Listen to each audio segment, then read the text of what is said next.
Knock, knock. Who's there? Poverty. Poverty who? Well, that's what we're going to talk about in this presentation. How should we define and measure poverty? Let's define it as the lack of opportunity to the point that an individual or their dependent circumstances do not reflect their inherent dignity as a human. How can we determine whether someone's dignity is reflected? It's difficult to do accurately and concisely, but we can do it through capabilities which are inferred by functionings. And the way we're going to measure those functionings is with the Multidimensional Poverty Index, otherwise known as the MPI, is a standard form of poverty measurement. It takes into account three main factors and gives a score 1 out of 3 for each category you hit. The first is health. Factors like nutrition and child mortality make up this category. Second, education, where years of schooling and school attendance are the factors. Lastly, standards of living like electricity, cooking fuel, sanitation, water source, and other factors that contribute to one's standards of living. If the score is greater than or equal to 1/3, then a person is considered in poverty.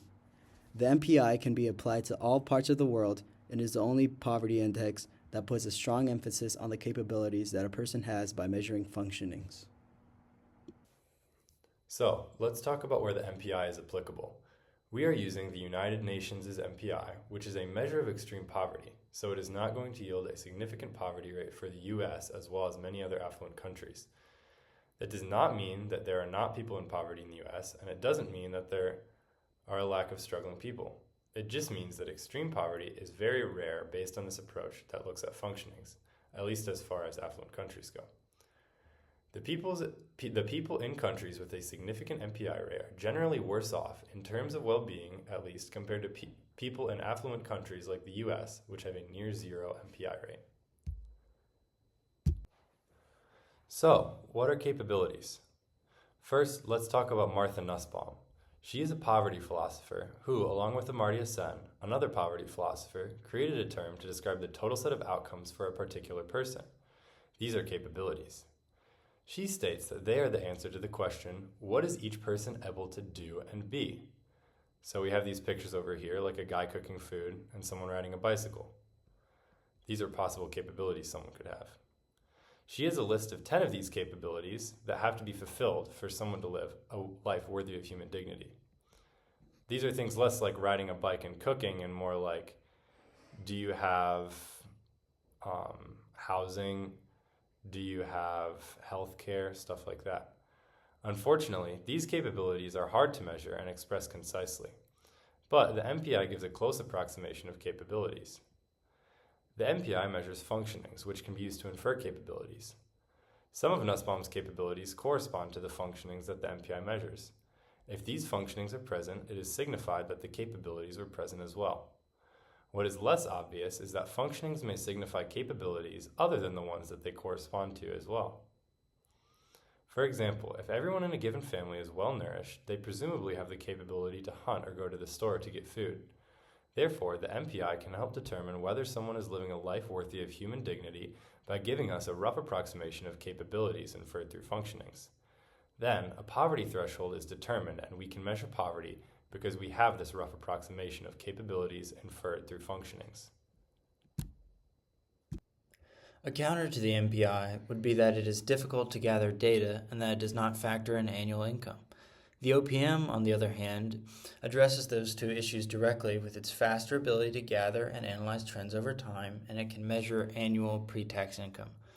Child trends research scientist Yu Chen states that using this measure, it is relatively easy to compare poverty rates over a long period of time and to estimate populations that are income eligible for public benefits. While the OPM can accomplish those tasks, it does not consider the capabilities of a person. Boiling a human down to a single number, such as their income, is not a fair proxy for their well-being. Supporters of the OPM might say you need income data to determine well-being, but what truly determines how someone is doing is an individual's opportunities and their ability to choose their own path in life. Benefits of the MPI over the OPM. The MPI allows us to use multiple factors to assess a person's well-being and their capabilities. This approach gives a holistic view and can show us what someone who experiences other challenges is going through. For example, a family in one country could be making $2,000 a year and have better access to clean water, schools, and nutritious food sources, while another family making $5,000 a year could be without those opportunities. Based solely on income that the OPM uses, the second family is quote-unquote doing better than the first, but in reality they have less capabilities and therefore less functionings. The data above depicts the relationship between gross national income and MPI percentages in different countries according to the Development Contract's Multidimensional Poverty Study. Through this data, we can see that two countries with similar gross national incomes can have vastly different extreme MPI rates, which indicates that there is not a strong correlation between income and people's functionings. This shows that just because you have more gross income, it does not mean you have opportunities to use that resource. Without certain capabilities and conversion factors, you can be without goods that make your life easier and better. Money has the ability to acquire those goods in some cases, but without the chance or capability to spend money, the resource itself becomes worthless. Robert Rector is a leading authority on poverty welfare programs and immigration in America. Rector believes poverty in the context of modern America is overclassified.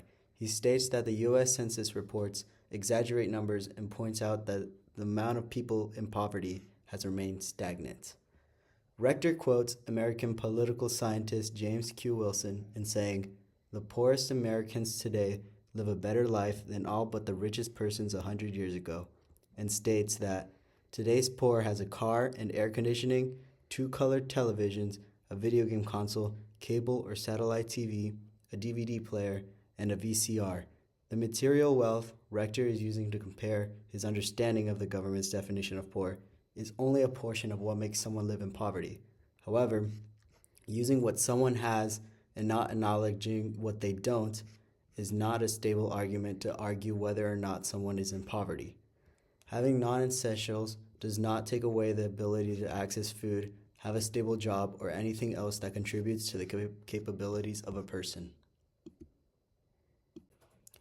Rector argues that although poor households were less likely to have air conditioning in any given year, the share of households with air conditioning increased steadily for both groups over the 25-year period.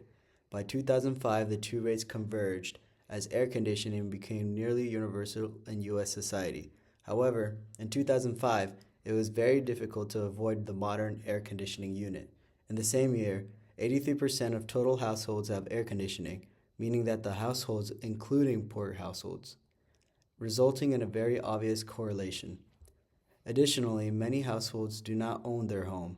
They are usually renting out and are not spending the money to buy the air conditioning. What Rector presents is an all too common misconception about how poor households don't have it as bad as people perceive them to be. It is important to understand that this perception of people in poverty only shows what an individual has and ignores what they don't, which undermines the prevalent issues of inequality and leads to no positive change.